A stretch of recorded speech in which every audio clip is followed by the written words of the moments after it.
بسم اللہ الرحمن الرحیم۔ اے بزرگ بوسجن، راڈرک نے اس سے پوچھا، کیا تم نے آنے والے وقت میں جھانک کر دیکھا ہے؟ دیکھا ہے شہنشاہ، بزرگ بوسجن نے کہا۔ دھند نظر آئی ہے جو کبھی گہری ہو جاتی ہے اور کبھی اس میں کچھ نظر آنے لگتا ہے۔ اور وہ کیا ہے جو نظر آنے لگتا ہے؟ وہی جو شہنشاہ نے اس پراسرار برج کے اندر دیکھا تھا۔ اس جلالی چہرے والے بوڑھے نے کہا، کیا تمہیں وہ تمام منظر یاد ہے جو میں نے تمہیں سنایا تھا؟ راڈرک نے پوچھا۔ مجھے کیا یاد نہیں شہنشاہ، بوڑھے کاہن نے کہا، آپ کے اس غلام کی یادیں سمندر کی مانند ہیں۔ تم صرف اس سوال کا جواب دو جو میں پوچھتا ہوں، راڈرک نے شہنشاہوں جیسے غصیلے لہجے میں کہا۔ ہمارے پاس فالتو باتیں سننے کا وقت نہیں۔ اگر وہ منظر تمہیں یاد ہے جس کا میں ذکر کر رہا ہوں تو بتاؤ کہ وہ اس لڑائی میں حقیقت تو نہیں بن جائے گا۔ 1,00,000 فوج کے آگے کوئی حقیقت قائم نہیں رہ سکتی، بوڑھے نے کہا۔ یہ تو سمندری طوفان ہے جس کے آگے بند نہیں باندھے جا سکتے۔ ایک بات اور بتا، راڈرک نے کہا، ایک نوجوان لڑکی کو میں خوابوں میں دیکھتا رہتا ہوں۔ کس حالت میں شہنشاہ؟ اس حالت میں کہ وہ میرے سامنے آ کھڑی ہوتی ہے، راڈرک نے جواب دیا۔ اس کا سر نہیں ہوتا، کندھوں تک صرف دھڑ ہوتا ہے، پھر پلک جھپکتے اس کے کندھوں پر سر نظر آنے لگتا ہے، گردن، چہرہ اور سر۔ وہ مجھے دیکھتی رہتی ہے ٹکٹکی باندھ کر، اور مجھ پر خوف طاری ہو جاتا ہے۔ چند لمحوں بعد لڑکی کی آواز سنائی دیتی ہے، تیری بادشاہی پر بھی گھوڑے دوڑیں گے، تیرا نام و نشان نہیں ملے گا۔ لڑکی کے ہونٹ نہیں ہلتے مگر آواز سنائی دیتی ہے۔ کیا شہنشاہ اس لڑکی کو پہچانتے ہیں؟ بوڑھے نے کہا۔ کیا ایسی کوئی لڑکی شہنشاہ کی زندگی میں کبھی آئی ہے؟ ہاں، راڈرک نے جواب دیا، وہ پمپلونا میں میری زندگی میں آئی تھی۔ وہ باغیوں کے سردار کی بیٹی تھی، کم سن تھی، میں نے اسے پاس رکھا اور ایک رات اس کی ایک گستاخی پر تلوار کے ایک ہی وار سے اس کا سر تن سے جدا کر دیا۔ راڈرک باغیوں کے لیڈر کی بیٹی استوریا کی بات کر رہا تھا۔ بوڑھے کاہن کے پوچھنے پر راڈرک نے اسے پورا واقعہ سنا دیا۔ کیا یہ کوئی برا شگون ہے؟ راڈرک نے پوچھا۔ میرا یہ اعتراف بھی سن لو کہ میں جو کسی سے نہیں ڈرتا، اس لڑکی کو خواب میں دیکھ کر ڈر جاتا ہوں۔ شگون اچھا نہیں شہنشاہ، بوڑھے نے کہا، کمسن کی بددعا جلدی قبول ہوتی ہے۔ وہ کہ جس نے سب کو پیدا کیا ہے ہر کسی کے ساتھ انصاف کرتا ہے، اور میں جانتا ہوں کہ تمہارے ہاتھ میں طاقت ہے جو برے شگون کا اثر زائل کر سکتی ہے، راڈرک نے کہا۔ یہ اس جادو کی طاقت ہے جس کے خالق یہودی ہیں، اور تم یہودیوں کے ربی ہی نہیں کاہن بھی ہو۔ میں نے تمہیں محل میں جو عظمت دے رکھی ہے اس کے قابل میں کسی یہودی کو نہیں سمجھتا۔ تم واحد یہودی ہو جس پر میں نے اتنا کرم کیا ہے۔ کیا یہ غلام اس کرم کے قابل نہیں؟ بوڑھے نے پوچھا۔ کیا اتنی عظمت اس کا حق نہیں؟ ہے، ضرور ہے، راڈرک نے کہا۔ میں تمہیں اس سے بھی بڑا صلہ دوں گا۔ ایک کام فوراً کر دے، مجھ پر کوئی ایسا عمل کر کے یہ لڑکی میرے خوابوں میں آنا چھوڑ دے اور میرے دل سے اس کا خوف نکل جائے۔ کہیں ایسا نہ ہو کہ میں اپنے ملک پر حملہ کرنے والوں کے سامنے جاؤں تو میرے دل پر خوف طاری ہو جائے۔ یہ واقعہ ایک پرتگیزی تاریخ دان ڈی لومیگو نے اپنی کتاب اندلوسیہ کی کچھ حکایات میں قلم بند کیا ہے۔ اس نے راڈرک کے فوراً بعد کی تحریروں کے حوالے بھی دیے ہیں۔ ڈی لومیگو لکھتا ہے کہ راڈرک بے خوف بادشاہ اور میدان جنگ کا نڈر جنگجو تھا، لیکن اس کمسن لڑکی کے قتل کے بعد اس پر خوف سا طاری رہنے لگا تھا۔ یہ بوڑھا کاہن مذہبی پیشوا بھی تھا اور وہ جادو اور سحر کا خاص طور پر ماہر تھا۔ آنے والے وقت کی بھی خبریں سنا دیا کرتا تھا۔ راڈرک نے اسے اپنے محل میں رکھ لیا تھا۔ راڈرک نے اسے کہا کہ وہ اسے اس لڑکی کے خوف سے نجات دلا دے اور پھر اپنی سحرکاری سے اس برے شگون کو اچھا بنا دے۔ یہودی کاہن نے راڈرک کے سر سے تاج اتار کر اس کی گود میں رکھ دیا اور اس کا سر اپنے دونوں ہاتھوں میں لے کر اس کا چہرہ ذرا اوپر کیا اور اس کی آنکھوں میں آنکھیں ڈال دیں۔ اس کے ساتھ ہی اپنے دونوں انگوٹھے اس کے ماتھے پر رگڑنے لگا۔ اس نے یہ عمل چند لمحے کیا اور راڈرک کے سر سے اپنے ہاتھ اٹھا لیے روڈرک نے اپنے سر کو دائیں بائیں ہلایا۔ میں نے کچھ محسوس کیا تھا، روڈرک نے کہا۔ میں جانتا ہوں، بوڑھے یہودی نے کہا۔ اب یہ لڑکی شہنشاہ کے خوابوں میں نہیں آئے گی، خیالوں میں بھی نہیں آئے گی۔ شہنشاہ اس کے خوف سے آزاد ہو گئے ہیں۔ اور باقی کام؟ روڈرک نے کہا۔ تم نے کہا تھا کہ یہ شگون اچھا نہیں، اس کا کیا علاج کرو گے؟ کیا شہنشاہ اپنے غلام کو ایک نوخیز لڑکی دے سکتے ہیں؟ ایک نہیں، 100 کہو، روڈرک نے کہا۔ عمر کتنی ہو؟ 21 سال سے کم، بوڑھے نے جواب دیا۔ یہ لڑکی مجھے اپنے لیے نہیں چاہیے، یہ لڑکی زندہ نہیں رکھی جائے گی۔ آج کی رات اس کی زندگی کی آخری رات ہوگی۔ اس کا دل نکالا جائے گا، جسم کے اندر سے کچھ اور بھی نکالوں گا، اور ساری رات ان پر سحر کا عمل کروں گا۔ روڈرک نے اسی وقت میرینا کو بلایا۔ تم نے ایک لڑکی کی بات کی تھی، روڈرک نے کہا۔ تم نے کہا تھا کہ وہ کمسن ہے، ادکھلا پھول ہے۔ اس کی عمر کیا ہے؟ 16-17 سال، شہنشاہ۔ اسے آج رات اس کاہن کے حوالے کر دینا، روڈرک نے کہا۔ مجھے شہنشاہ نے اپنے ساتھ چلنے کا حکم دیا ہے، میرینا نے کہا۔ تم میرے ساتھ نہیں جاؤ گی، روڈرک نے کہا۔ رات کو لڑکی کو ساتھ لے کر بوسجن جہاں کہے وہاں پہنچ جانا۔ اس نے بوڑھے سے کہا، اس عورت کو اپنے ساتھ لے جاؤ اور اسے اچھی طرح سمجھا دو کہ اسے کیا کرنا ہے۔ میرینا بوڑھے یہودی کے ساتھ چلی گئی۔ رات کا پہلا پہر کچھ گزر گیا تھا جب میرینا ایک خوبصورت لڑکی کو ساتھ لے کر اس یہودی کے کمرے میں داخل ہوئی۔ جس وقت روڈرک کے کہنے پر وہ اس بوڑھے کے ساتھ محل میں آئی تھی تو اس نے بوڑھے سے کہا تھا کہ شہنشاہ نے اسے بہت ہی حسین انعام دیا ہے۔ یہ لڑکی تو اس نے شہنشاہ کے لیے تحفے کے طور پر منگوائی تھی اور اسے شہنشاہ کے ساتھ جانا تھا۔ کیا تم نے میرے کمرے میں کسی عورت کو کبھی آتے جاتے دیکھا ہے؟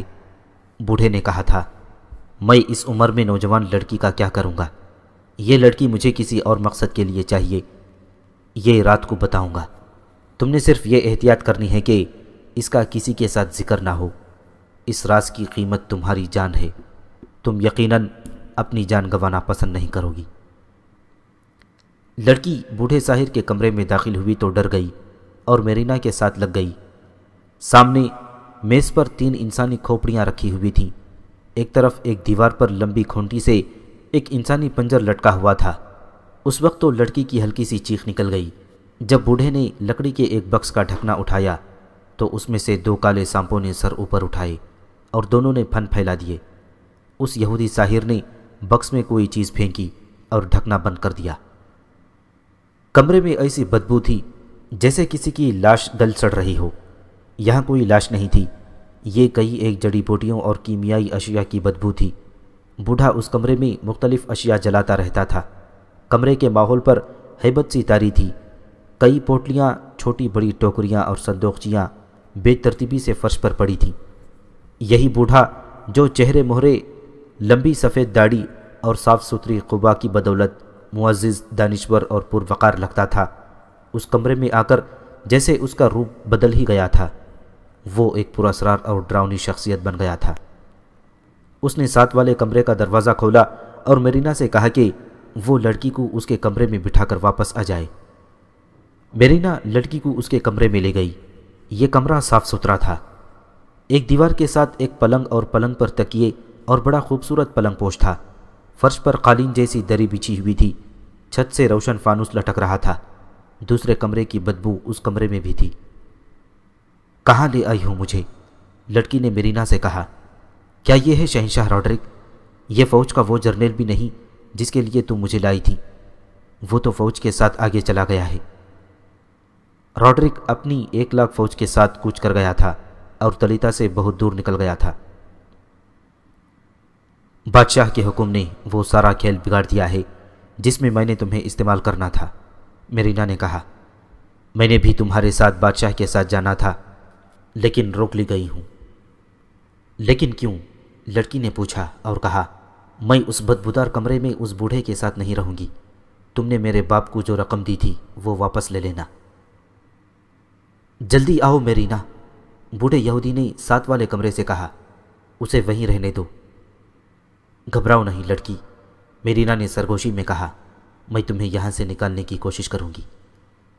میرینا ساتھ والے کمرے میں بوڑھے کے پاس چلی گئی۔ میں جانتا ہوں تم یہودی ہو، یہودی ساحر نے کہا، اور شاید تم جانتی ہوگی کہ میں بھی یہودی ہوں۔ تم نے میرا ساتھ دینا ہے۔ شہنشاہ کی فتح کے لیے میں نے ایک ایسا عمل کرنا ہے جس سے تم ڈر جاؤ گی، لیکن ڈرنا نہیں۔ کسی یہودی کو اس شہنشاہ کی فتح کے لیے کچھ نہیں کرنا چاہیے، میرینا نے کہا۔ اتنی زیادہ فوج سے وہ فتح حاصل کر ہی لے گا۔ میرے کام میں دخل نہ دو، بوڑھے نے اسے ڈانٹ کر کہا۔ شہنشاہ کے لیے دو شگون بہت خطرناک ہیں، ان کا اثر زائل کرنا ضروری ہے۔ سنا ہے حملہ آوروں کی تعداد 11-12 ہزار ہے، میرینا نے ہنستے ہوئے کہا۔ شہنشاہ کی 1,00,000 فوج میں 11-12 ہزار تو گھوڑ سوار ہوں گے۔ فتح ہمارے شہنشاہ کی ہوگی، آپ کو معذرت میں انعام مل جائے گا۔ جو میں جانتا ہوں وہ تم نہیں جان سکتی، بوڑھے نے کہا۔ میں جو کہتا ہوں وہ کرو۔ میں نے اس لڑکی کے جسم سے جان نکالنی ہے۔ جو ہی یہ آخری سانس لے گی میں اس کا دل نکالوں گا، پھر پیٹ چاک کر کے اپنے عمل کے لیے 2 اور اعضاء نکالنے ہیں۔ تم میری مدد کرو، جب کام ہو جائے گا تو لڑکی کی لاش کو غائب کرنا تمہارا کام ہوگا، اور یہ کوئی مشکل کام نہیں، اس محل سے لاشیں غائب ہوتی ہی رہتی ہیں۔ میرینا پر تو غشی طاری ہونے لگی تھی، لیکن اس نے اپنے آپ کو سنبھال لیا۔ اسے لے آؤ، بوڑھے نے کہا، پیار سے، دھوکے سے، اسے کچھ پتہ نہ چلے۔ میرینا دوسرے کمرے میں گئی اور ادھر ادھر دیکھنے لگی۔ اسے کام کی ایک چیز نظر آ گئی جو اس نے اٹھا لی اور لڑکی سے کہا کہ اس کے ساتھ آئے۔ اب کیا ہوگا؟ لڑکی نے پوچھا۔ مجھے اس بدبودار بوڑھے کے پاس چھوڑ کر چلی جاؤ گی؟ میں کچھ کروں گی، میرینا نے کہا۔ ڈر نہ جانا، میری مدد کرنا۔ دونوں بوڑھے ساحر کے کمرے میں چلی گئیں۔ آ بیٹی، اس نے لڑکی کے سر پر ہاتھ رکھ کر کہا، اس میز پر بیٹھ جا ذرا، مجھے اپنا باپ سمجھ۔ لڑکی نے میرینا کی طرف دیکھا۔ میرینا نے اسے سر سے اشارہ کیا کہ وہ میز پر بیٹھ جائے۔ بوڑھا اس کے قریب چلا گیا۔ اس نے لڑکی کو کچھ سنگھا کر یا ہپنوٹائز کر کے ختم کرنا تھا۔ بوڑھے کی پیٹھ میرینا کی طرف تھی۔ میرینا نے دوسرے کمرے سے ایک موٹا ڈنڈا اٹھایا جو اس نے ہاتھوں میں لے کر اپنے پیچھے کیا ہوا تھا۔ اس نے یہ ڈنڈا مضبوطی سے اپنے دائیں ہاتھ میں لیا اور پیچھے سے پوری طاقت سے بوڑھے کے سر پر مارا۔ فوراً بعد ایسی ہی زوردار ایک اور ضرب لگائی۔ بوڑھا غش کھا کر گرا۔ میرینا نے اسے پیٹ کے بل کیا، اس کی چھاتی پر بیٹھ گئی اور اس کی گردن دونوں ہاتھوں میں لے کر شہرک کو دبا دیا۔ بوڑھا تڑپا اور جلدی ہی بے حس ہو گیا۔ میرینا نے دوسرے کمرے میں لکڑی کا ایک بہت بڑا بکس دیکھا تھا۔ لڑکی کو ساتھ ملا کر لاش اٹھائی اور دوسرے کمرے میں لے گئی۔ بکس کھول کر دیکھا، اس میں جو کچھ پڑا تھا وہ نکالا، اور دونوں نے لاش اٹھا کر پیٹ کے بل بکس میں رکھی اور ٹانگیں پیٹ پر دوہری کر کے بکس کا ڈھکنا بند کر دیا اور اس کا بولٹ چڑھا دیا۔ اب اس کا راڈرک بادشاہ فتح حاصل کر کے واپس آئے گا، میرینا نے کہا۔ چل لڑکی، نکل یہاں سے۔ مجھے ڈر آتا ہے، لڑکی نے کہا۔ یہ سب کیا تھا؟ یہ نہ مرتا تو تم مر جاتی، میرینا نے کہا۔ ڈرو مت، میں تمہیں صبح یہاں سے نکال لوں گی، کسی کے ساتھ ذکر نہ کر بیٹھنا۔ دونوں وہاں سے نکل آئیں اور میرینا لڑکی کو اپنے کمرے میں لے گئی۔ اس نے اپنے لیے بہت بڑا خطرہ پیدا کر لیا تھا۔ راڈرک کی فتح کا ہر کسی کو یقین تھا۔ اتنی بڑی فوج کے سامنے کوئی فوج نہیں ٹھہر سکتی تھی۔ یہ ایسی صورت تھی جو میرینا کو بچا سکتی تھی۔ راڈرک یہ سمجھتا کہ بوڑھے یہودی نے اس کا برا شگون اچھا کر دیا تھا اور پھر کسی کے ہاتھوں قتل ہو گیا، لیکن شکست خوردگی کی صورت میں راڈرک نے آ کر طوفان کھڑا کر دینا تھا۔ میرینا نے فرار کا ارادہ کر لیا۔ اگلے روز اس نے اس لڑکی کا حلیہ بدلا اور اسے محل سے نکال کر اس کے گھر بھیج دیا اور خود ایک اور جگہ چلی گئی۔ یہ ایک بڑی حویلی تھی جس میں ایک گوت خاندان رہتا تھا۔ وہاں 2 آدمی موجود تھے۔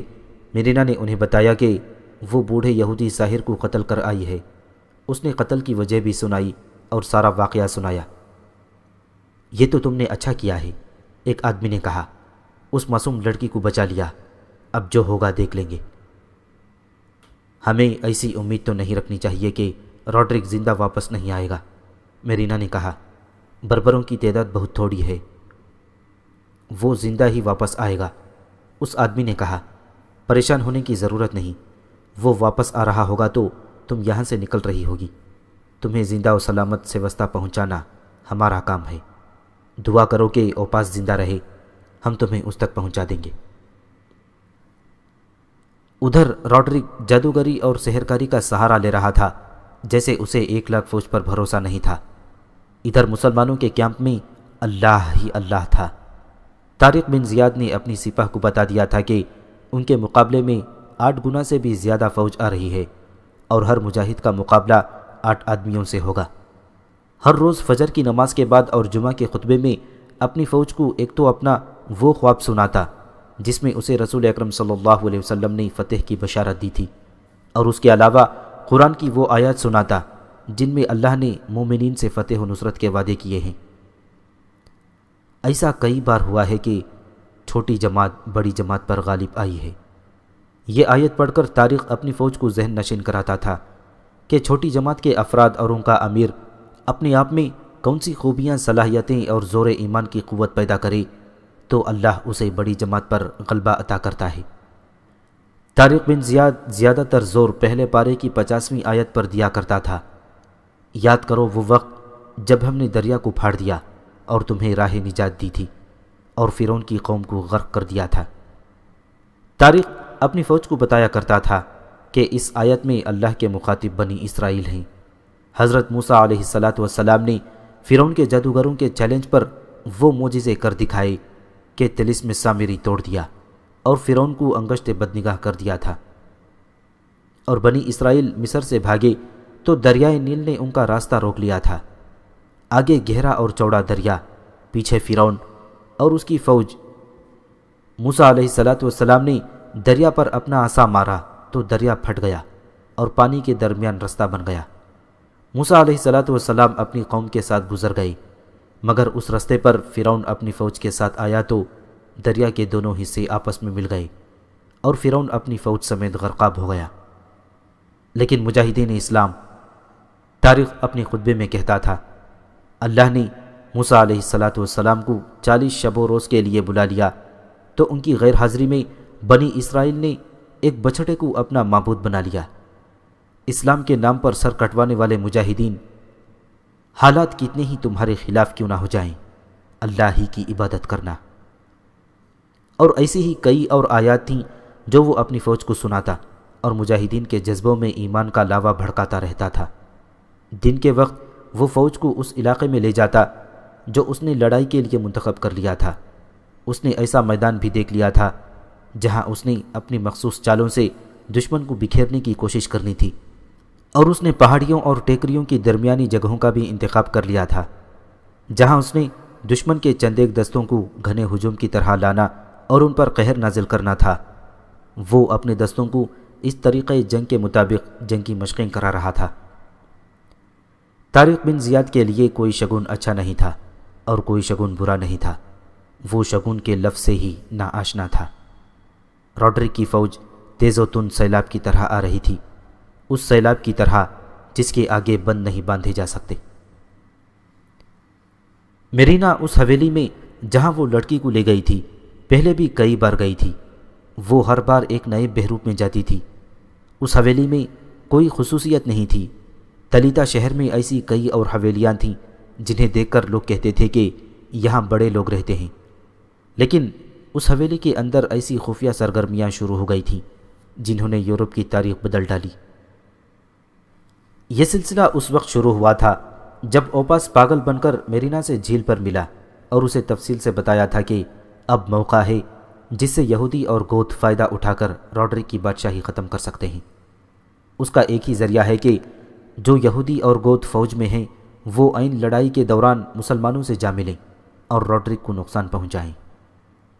میرینا یہودن تھی، کچھ اس وجہ سے اس کا ذہن سازشی تھا، لیکن میرینا کے دل میں راڈرک کے خلاف انتقام کی آگ بھڑک رہی تھی۔ پہلے بیان ہو چکا ہے کہ راڈرک نے اس کی محبت کا خون کر دیا تھا۔ وہ اوپاس کو چاہتی تھی۔ اوپاس اسے 20 سال بعد تلیتا کی جھیل پر ملا تو میرینا کے دل کے زخم پھر کھل گئے۔ اس نے اوپاس کی بات سن کر کہا تھا کہ وہ راڈرک کی پیٹھ میں خنجر گھونپے گی۔ راڈرک ابھی پیمپلونا سے چلا ہی تھا، راستے میں اس کی فوج میں اضافہ ہی ہوتا چلا جا رہا تھا۔ میرینا نے اس کی پیٹھ میں خنجر گھونپنے کا بندوبست اسی رات شروع کر دیا تھا۔ اس کے پاس ایک سے بڑھ کر ایک حسین لڑکی تھی اور اسے بادشاہ تک رسائی بھی حاصل تھی۔ محل کے اندر کی پراسرار دنیا میں اس کا اثر و رسوخ چلتا تھا۔ محل میں گوت قوم کے 3-4 آدمی بڑے اچھے رتبوں اور عہدوں پر موجود تھے، اور 1-2 یہودیوں کو بھی ایسے ہی رتبے حاصل تھے۔ پہلے بتایا جا چکا ہے کہ اندلس میں سب سے زیادہ مظلوم قوم یہودی تھی۔ یہودیوں کی اکثریت غریب تھی۔ وہ 1-2 یہودی جو راڈرک کی حکومت کے اہم کل پرزے بن گئے تھے، اتنے چالاک اور ہوشیار تھے کہ اتنے اچھے عہدوں پر پہنچ گئے تھے۔ ان کے میرینا کے ساتھ اچھے مراسم تھے۔ میرینا خود بھی یہودی تھی، اس لیے ان کے دل میں ان کی ہمدردی تھی، لیکن ان کے ساتھ ابھی وہ ایسی بات نہیں کرنا چاہتی تھی کہ راڈرک سے غداری کریں۔ وہ اس حویلی میں چلی گئی۔ یہ ایک گوت خاندان کی حویلی تھی۔ گوت قوم کو سرکاری طور پر اچھی پوزیشن حاصل تھی۔ انہیں فوج میں اور انتظامیہ میں بھی عہدے حاصل تھے۔ اس حویلی میں رہنے والے خاندان کے بڑوں میں راز کی ایک بات یہ تھی کہ وہ ویٹیزا کو نہیں بھولے تھے، اور انہیں رنج تھا کہ راڈرک نے ویٹیزا کے خلاف بغاوت کی تھی اور اسے قتل کر کے خود بادشاہ بن بیٹھا، اور گوت قوم کی بادشاہی ہی ختم ہو گئی۔ اس حویلی میں رہنے والوں میں سے ایک کا نام زیواس تھا، جو اوپاس کے بچپن کا دوست تھا۔ میرینا اسے ملی اور اوپاس کی غیر متوقع ملاقات سنائی، اور وہ باتیں بھی سنائیں جو اوپاس نے اس کے ساتھ کی تھیں۔ زیواس نے بلا حیل و حجت اس تجویز کو تسلیم کر لیا۔ اس نے اپنے باپ اور بھائیوں سے بھی میرینا کو ملوایا اور بتایا کہ اوپاس میرینا کو کیا کہہ گیا ہے۔ بہت اچھی بات ہے، زیواس کے باپ نے کہا، اور یہ تجویز جتنی اچھی ہے اس سے کہیں زیادہ خطرناک ہے۔ کوئی بھی نہیں مان سکتا کہ اتنی کم تعداد میں حملہ آور اندلس کے 1,00,000 فوج کو شکست دے سکیں گے۔ ناممکن۔ اگر گوت اور یہودی غداری بھی کریں تو ان کی تعداد کتنی ہوگی؟ 15 نہیں تو 20,000 ہوگی۔ یہ حملہ آوروں سے مل کر کیا کریں گے؟ فتح راڈرک کی ہوگی۔ پھر جانتے ہو کیا ہوگا؟ راڈرک ایک بھی غدار کو زندہ نہیں چھوڑے گا، اور گوتھوں اور یہودیوں کے گھروں کا جو حال کر دیا جائے گا وہ بڑا ہی بھیانک ہوگا۔ اوپاس کا خیال کچھ اور ہے، میرینا نے کہا۔ وہ کہتا ہے کہ مسلمان لڑنے کے اتنے ماہر ہیں کہ انہوں نے تھیوڈومیر کی فوج کو، جو ان سے دگنی تھی، ذرا سی دیر میں بھگا دیا۔ آدھی سے زیادہ فوج کٹ گئی، تھوڑی سی بھاگ نکلی، اور باقی سب مسلمانوں کی قیدی ہو گئی۔ آپ سب بزرگ آپس میں صلاح مشورے کر لیں، اوپاس ایک بار پھر آئے گا، میں اسے آپ کے پاس پہنچا دوں گی۔ اپنے یہودی بڑوں سے بھی بات کر لو، زیواس کے باپ نے کہا۔ میرینا نے اس مہم میں دن رات ایک کر دیا۔ وہ یہودیوں کے مذہبی پیشواؤں سے ملی، دانشوروں سے ملی، اور ایک رات 3-4 یہودی زیواس کی حویلی میں بیٹھے ہوئے تھے۔ 3-4 گوت بھی تھے۔ وہ سب اسی مسئلے پر گفتگو کر رہے تھے۔ میرینا خاموشی سے سن رہی تھی۔ ہم صرف ایک پہلو پر غور کرنا چاہتے ہیں، ایک بوڑھے یہودی نے کہا۔ آج ہم راڈرک کے ظلم و ستم کا نشانہ بنے ہوئے ہیں اور مویشیوں جیسی زندگی بسر کر رہے ہیں۔ راڈرک سے نجات حاصل کرنے کے لیے ہم حملہ آوروں کی مدد کریں گے۔ فتح ان کی ہوئی تو راڈرک کی جگہ حملہ آور قوم ہم پر بادشاہی کرے گی۔ یہ مسلمان قوم ہے۔ ہم جو یہودی ہیں مسلمانوں کے ظلم و ستم کا نشانہ بن جائیں گے۔ ہمارا منصوبہ یہ ہونا چاہیے کہ مسلمانوں کی مدد ایسے طریقے سے کریں کہ وہ راڈرک کو شکست دے سکیں، اور اس کے فوراً بعد ہم مسلمانوں پر حلہ بول دیں گے اور انہیں ختم کر دیں گے۔ اس کے بعد اندلس پر گوتھ اور یہودی مل کر بادشاہی کریں گے۔ میرینا کو اوپاس کا سارا منصوبہ برباد ہوتا نظر آیا۔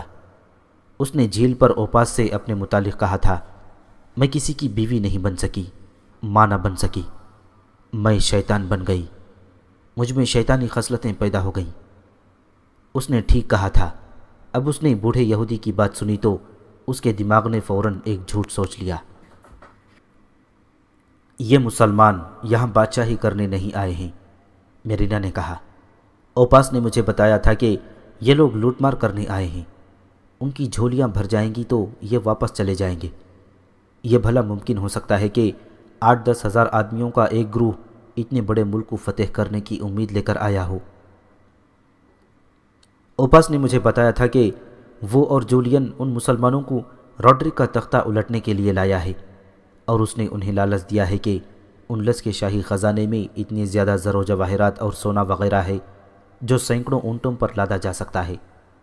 آپ ان سے ڈرے نہیں، یہ فوج نہیں، یہ لٹیروں کا گروہ ہے۔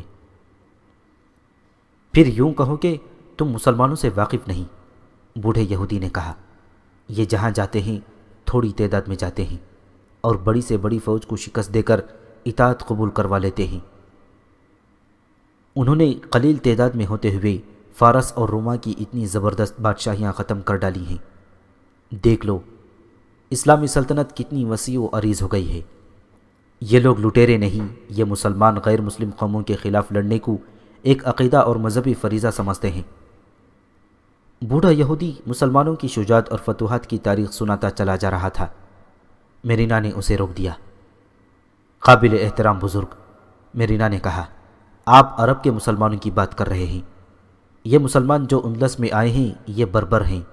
جنگ و جدل اور لوٹ مار ان کا آبائی شغل اور پیشہ ہے۔ ان کا جرنیل بھی بربر ہے۔ یہ جنگلی قوم ہے جو قبیلوں میں بٹی ہوئی ہے۔ انہوں نے اپنے ملک میں کون سی بادشاہی قائم کر رکھی ہے کہ یہ ہمارے ملک میں بادشاہی قائم کریں گے؟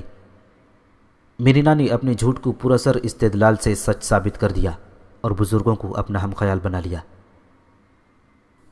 2-3 دنوں بعد جب روڈرک تلیتا سے 3-4 دنوں کی مسافت دور رہ گیا تھا، اوپاس ایک تارک الدنیا مذہبی پیشوا کے بہروپ میں تلیتا چلا گیا اور اس نے میرینا سے ملنے کا ایک ذریعہ پیدا کر لیا۔ میرینا نے اسے اسی حویلی میں بھجوا دیا۔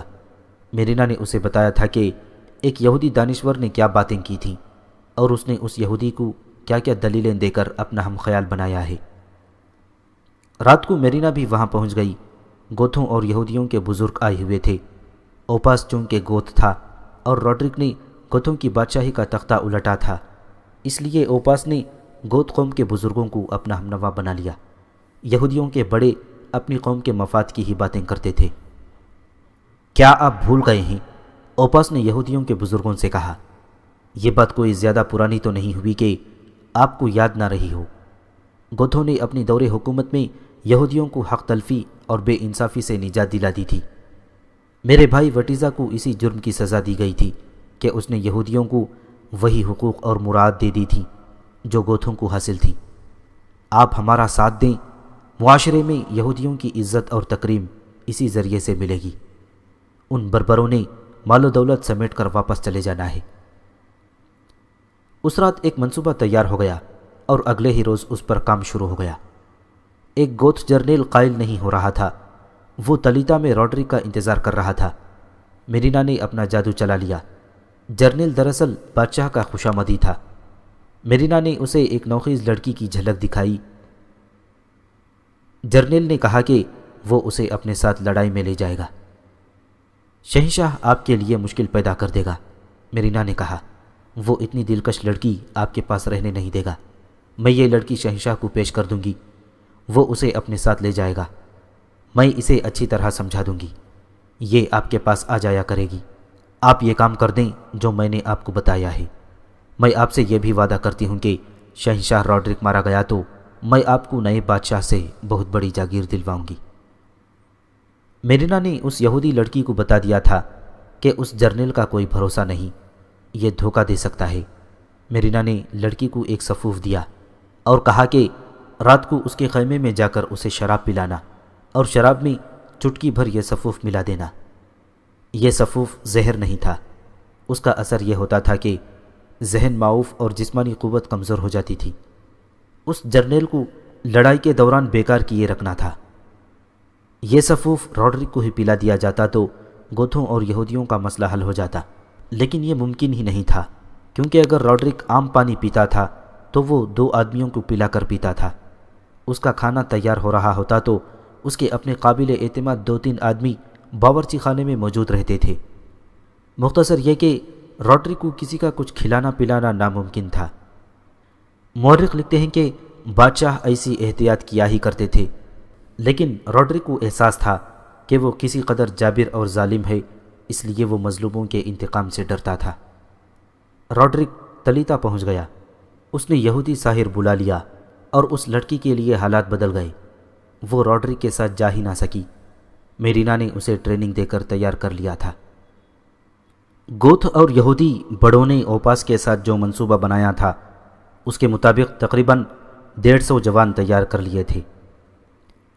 راڈرک تلیتا پہنچا تو گوتھوں اور یہودیوں نے انہیں اس کے سامنے پیش کیا اور کہا کہ یہ رضاکارانہ طور پر فوج میں شامل ہونا چاہتے ہیں اور یہ معمولی سپاہی نہیں بنیں گے بلکہ یہ تربیت یافتہ جانباز ہیں۔ راڈرک سے یہ بھی کہا گیا کہ شب خون کے ماہر ہیں اور یہ حملہ آوروں کو راتوں کو بہت نقصان پہنچائیں گے۔ راڈرک جس روز تلیتا پہنچا اس سے ایک روز پہلے اوپاس واپس چلا گیا تھا۔ اسی رات انلس کے فوج کے وہ چھوٹے بڑے کمانڈر جو گوت قوم سے تعلق رکھتے تھے ایک ایسی جگہ اکٹھے بیٹھے تھے جہاں انہیں کوئی نہیں دیکھ سکتا تھا۔ ان میں 2 عہدیدار یہودی بھی تھے۔ انہوں نے سرگوشیوں میں بہت باتیں کی اور ادھر ادھر ہو گئے۔ دوسرے روز جب 1 لاکھ فوج جس میں ہزارہ گھوڑے تھے حملہ آوروں کو انلس سے نکالنے کے لیے طوفان کی طرح جا رہی تھی تو سپاہی حملہ آوروں کے متعلق عجیب و غریب اور ڈراؤنی سی کہانیاں سن رہے تھے اور سنا بھی رہے تھے۔ تھیوڈومیر جیسا جرنیل انہیں دیکھ کر ہی بھاگ آیا تھا۔ کہتے ہیں وہ چند ہزار ہیں لیکن لاکھوں پر بھاری ہیں۔ ان کا کوئی تیر خطا نہیں جاتا، ہوا میں تیر چلا دیتے ہیں اور تیر خود ہی کسی آدمی کو دیکھ کر اس کے سینے میں اتر جاتا ہے۔ ان کا ایک پیادہ 4 6 سواروں کا مقابلہ کرتا ہے اور سب کو کاٹ کر گرا دیتا ہے۔ اوئے بھائیوں، خود تھیوڈومیر نے بادشاہ کو بتایا ہے کہ وہ انسان نہیں جن بھوت ہیں۔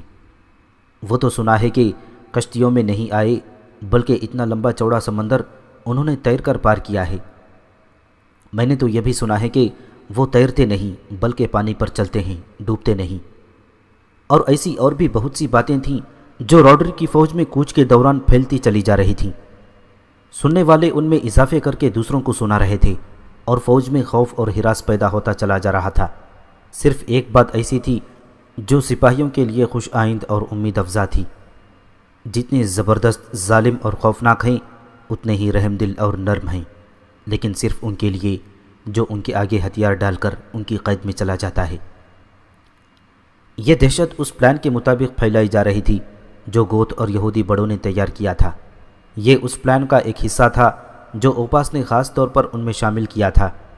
وہ جو 150 سپاہی شبخون مارنے کے ماہر اور جانباز بتا کر اس فوج میں شامل کیے گئے تھے، یہ ان کا کام تھا اور انہوں نے یہ کام خوش اسلوبی سے انجام دیا تھا۔ ایک اور مورخ آرتھر گلمین نے جو جنگی مبصر بھی تھا اپنی انگریزی کتاب مسلمانوں کی کہانی میں لکھا ہے کہ اندلس کی فوج پر ایک نفسیاتی حملہ تھا جو طارق بن زیاد نے کیا تھا۔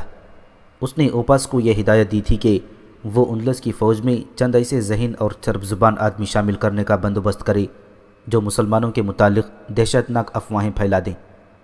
اوپاس نے گوت قوم کے لیڈروں تک یہ بات پہنچا دی تھی اور انہوں نے یہ بندوبست کر دیا تھا۔ آرتھر گلمن لکھتا ہے کہ طارق بربر طارق بن زیاد کا یہ حملہ کامیاب تھا۔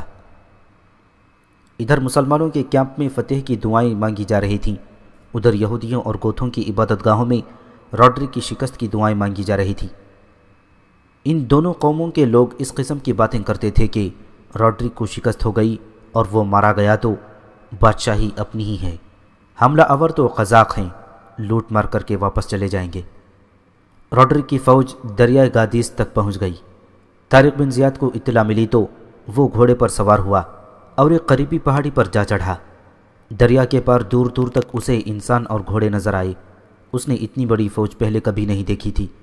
اسے پہلے بتا دیا گیا تھا کہ راڈرک کی فوج کی نفری 1 لاکھ ہوگی۔ اللہ، میرے اللہ نے دونوں ہاتھ پھیلا کر آسمان کی طرف اٹھائے اور گڑ گڑایا، اپنے نام کی لاج رکھ لینا، ہم تیرے نام پر کفر کے خلاف لڑنے آئے ہیں اور تجھ ہی سے مدد مانگتے ہیں۔ طارق بن زیاد نے اپنی فوج کو دریا سے تقریباً 1 میل پیچھے رکھا تھا۔ وہ راڈرک کی فوج کو دریا کے اپنے طرف والے کنارے پر لانا چاہتا تھا تاکہ اس فوج کے پیچھے دریا ہو۔ اس نے اپنے چند ایک دستے سامنے رکھے تھے، باقی سب دستے پہاڑیوں کے اندر تھے۔ طارق نے دیکھا کہ راڈرک کی فوج نے کشتیوں کا پل بنانا شروع کر دیا۔ یہ کام حیران کن تیزی سے ہو رہا تھا۔ یہ تو بہت تیز معلوم ہوتے ہیں۔ طارق کو اپنے قریب ایک آواز سنائی دی۔ طارق نے ادھر دیکھا، مغیث رومی اور ابو ذروہ طریف اس کے پاس کھڑے تھے۔ ہم اس فوج کو جلدی بھگا دیں گے، طارق نے کہا۔ اگر یہ لڑنے میں بھی ایسے ہی تیز ہوئے تو ابو ذروہ طریف بولتے بولتے چپ ہو گیا۔ کیا تم دیکھ رہے ہو کہ ان کی تیزی کی وجہ کیا ہے؟ طارق نے کہا، ان پر برستے ہوئے کوڑے دیکھو۔ یہ سپاہی کسی جذبے سے یہ کام نہیں کر رہے، ان سے یہ کام کوڑے کروا رہے ہیں جو ان کے عہدیدار ان پر برسا رہے ہیں۔ کیا ان کے سالار انہیں کوڑے مار مار کر لڑائیں گے؟ طارق بن زیاد کے دونوں سالاروں نے غور سے دیکھا۔ دریا پر فرعونوں کے وقتوں کا منظر بنا ہوا تھا۔ چند آدمی کام کرنے والے آدمیوں پر کوڑے گھما رہے تھے۔ جہاں کوئی آدمی سستی کرتا اس کی پیٹھ پر زناٹے سے کوڑا پڑتا۔ لڑائی کوڑوں سے نہیں جذبوں سے لڑی جاتی ہے، طارق نے کہا۔ اور پھر جس قوم کے عہدیدار اپنے ماتحتوں کو اپنا غلام سمجھ لیں اور بادشاہ اپنی رعایا کے لیے فرعون بن جائیں، اس قوم کا مقدر تباہی کے سوا کچھ نہیں ہوتا۔ یہ اونچ نیچ قوموں کو تباہ کرتی ہے۔ ہمارے سپاہیوں میں جذبہ ہے، سالار ہو یا سپاہی، سوار ہو یا سائز، سب کے دلوں میں ایک اللہ اور ایک رسول ہے۔ یہی وجہ ہے کہ ہم میں مساوات ہے، کسی کا اللہ دوسرے کے اللہ سے بڑا یا چھوٹا نہیں۔ محل ہو یا مٹی کا جھونپڑا، اللہ دونوں میں ایک جیسا ہے اور بڑائی صرف اللہ کی ہے۔ لیکن اتنی زیادہ فوج، ابو ذروہ طریف نے کہا۔ اپنی اپنی جگہوں پر چلے جاؤ، طارق نے کہا۔ اللہ نے ہماری فتح کے لیے اسباب پیدا کر دیے ہیں جن کی مجھے توقع نہیں تھی۔ رسول اللہ صلی اللہ علیہ وسلم کی بشارت غلط نہیں ہو سکتی، لیکن میں صرف خواب دیکھنے والا آدمی نہیں۔ اللہ انہیں ملتا ہے جو اللہ کو ڈھونڈتے ہیں، اور اللہ ان کی مدد کرتا ہے جو جد و جہد کرتے ہیں۔ اب اپنے ہوش ٹھکانے رکھو۔ روڈرک کی فوج ساری رات دریا پار کرتی رہی۔ صبح طلوع ہوئی تو دریا کے ساتھ ساتھ پھیلے ہوئے وسیع و عریض میدان میں روڈرک کی 1,00,000 فوج لڑائی کے لیے تیار کھڑی تھی۔ اس مقام کا نام میڈینا سیدانا تھا، اور یہ 711 عیسوی کی آخری سہ ماہی کا ایک دن تھا۔ معروف مورخ لین پول لکھتا ہے کہ طارق بن زیاد گھوڑے پر سوار اپنی سپاہ کے سامنے آیا اور بڑی ہی بلند اور گرجدار آواز میں بولنے لگا، اسلام کے مجاہدوں، تمہارے آگے دشمن ہے اور پیچھے سمندر ہے۔ تمہارے لیے بھاگنے کا کوئی رستہ نہیں، تمہارے سامنے صرف ایک رستہ ہے، شجاعت اور فتح۔ دشمن کی تعداد سے نہ ڈرو، ڈرو اس شکست سے جو تمہیں بے وقار کر دے گی۔ یہی یورپی مورخ لکھتا ہے کہ مسلمانوں کی فوج نے کڑکتی بجلیوں کی طرح نعرے لگائے، ہم تمہارے ساتھ ہیں طارق، ہم تمہارے ساتھ ہیں۔ انلس کی فوج کی طرف سے اعلان ہوا، تم جو کوئی بھی ہو واپس چلے جاؤ۔ شہنشاہ انلس، جس کی شہنشاہی ایک سمندر سے دوسرے سمندر تک پھیلی ہوئی ہے اور جس کی تلوار کے ڈر سے سارا یورپ لرزتا ہے، تم پر یہ کرم کرتا ہے کہ یہیں سے واپس چلے جاؤ تو شہنشاہ کی تلوار نیام میں رہے گی، اگر نہیں تو اپنا انجام سوچ لو۔ طارق بن زیاد کو بتایا گیا کہ ادھر سے کیا اعلان ہوا ہے۔ طارق نے اس کا جواب بتا کر کہا کہ ان کی زبان میں یہ اعلان کیا جائے۔ اعلان کے جواب کے لیے اوپاز گھوڑے پر سوار آگے بڑھا۔ اس نے بلند آواز سے کہا، شہنشاہ انلس کو طارق بن زیاد کا سلام پہنچے۔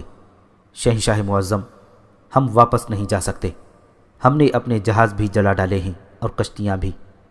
ہم شہنشاہ کے اس کرم کا شکر ادا کرتے ہیں کہ اس نے ہمارے لیے دریا پر کشتیوں کا پل بنا دیا ہے۔ ہم اللہ کے حکم سے آئے ہیں، انلس کے شہنشاہ کے حکم سے واپس نہیں جائیں گے۔ ادھر سے اب بربر زبان میں اعلان ہوا۔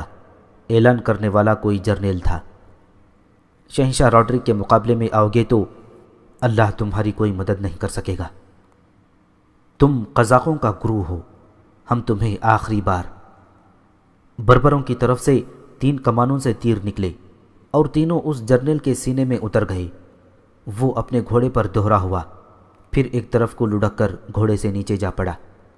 2 انلسی گھوڑ سوار گھوڑے دوڑاتے آئے اور اپنے مرتے ہوئے جرنیل کو اسی کے گھوڑے پر ڈال کر لے گئے۔